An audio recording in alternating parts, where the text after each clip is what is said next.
অসমীয়া জাতিটো অসমখনক ধ্বংস কৰিবৰ কাৰণে অসমীয়া জাতিটোৰ সকলোবিলাক ধ্বংস কৰি পেলাবৰ কাৰণে আমাৰ অসমীয়া জাতিৰ সম্পদ পানী তেল লৈ গ'ল, চাহ লৈ গ'ল, কয়লা লৈ গ'ল দিল্লীয়ে।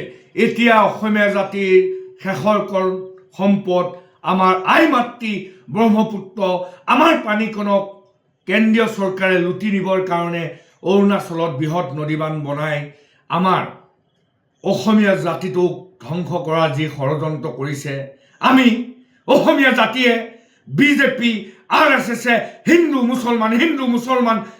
মুছলমান কৰি দেশ শাসন কৰি আমাক লুটি আছে। হিন্দু মুছলমানক বাদ দি অসমীয়া জাতিটোক ৰক্ষা কৰিবৰ কাৰণে আমাৰ মূৰৰ ওপৰত অৰুণাচলৰ প্ৰস্তাৱিত 161টা বৃহৎ নদীবান্ধ বন্ধ কৰিবৰ কাৰণে সমগ্ৰ অসমীয়া জাতিটো জাগিবৰ হ'ল। এয়া জাগাৰ সময়, এয়া মনে মনে বহি থকাৰ সময় নহয়। আজি আপোনালোকে সকলোৱে জানে যে যোৰহাট, চৰাইদেউ, শিৱসাগৰ কেৱল বিজেপিৰ চিণ্ডিকেটৰ কাৰণে, বিজেপিৰ কেইটামান দালালৰ চিণ্ডিকেটৰ কাৰণে 105জনতকৈ অধিক মানুহ শিৱসাগৰ, যোৰহাট, চৰাইদেউৰ এই বানপানীত মৃত্যুমুখত পৰিবলগীয়া হ'ল।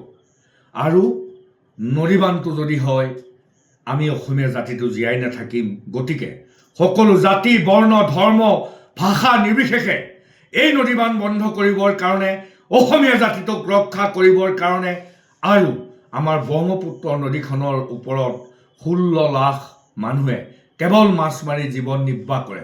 নদীবান্ধ হ'লে নদীখন শুকাই যাব, নদীখন মৰুভূমি হ'ব আৰু আমাৰ পথাৰবিলাক বালিৰে পুতি মৰুভূমি কৰি পেলাব। জাতিটোক ৰক্ষা কৰিব লাগিব, অসমীয়া জাতি জাগিব লাগিব। দিল্লীয়ে কৰা শোষণৰ বিৰুদ্ধে প্ৰতিবাদ কৰি আমি বৃহৎ নদীবান্ধ যিকোনো মূল্যৰ বিনিময়ত বন্ধ কৰিবই লাগিব। শ্ৰদ্ধাৰ অসমবাসী ৰাইজ, শ্ৰদ্ধাৰ অৰুণাচলবাসী ৰাইজ আৰু উত্তৰ পূৰ্বাঞ্চলবাসী ৰাইজ, আজি বৃহৎ নদীবান্ধৰ ভয়াৱহতাৰ ওপৰত আমি কৃষক মুক্তি সংগ্ৰাম সমিতিয়ে দীৰ্ঘদিন ধৰি কৈ আছিলোঁ।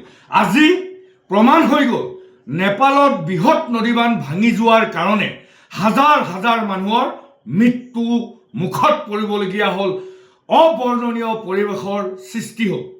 সমগ্ৰ অসমবাসী ৰাইজ, অৰুণাচলবাসী ৰাইজ, উত্তৰ পূৰ্বাঞ্চলবাসী ৰাইজক হাতযোৰ কৰি অনুৰোধ জনাইছোঁ যে অৰুণাচলত প্ৰস্তাৱিত 161টা যদি বৃহৎ নদীবান্ধ হয়, অসম আৰু অসমীয়া জাতিটো সম্পূৰ্ণৰূপে নিঃশেষ হৈ যাব।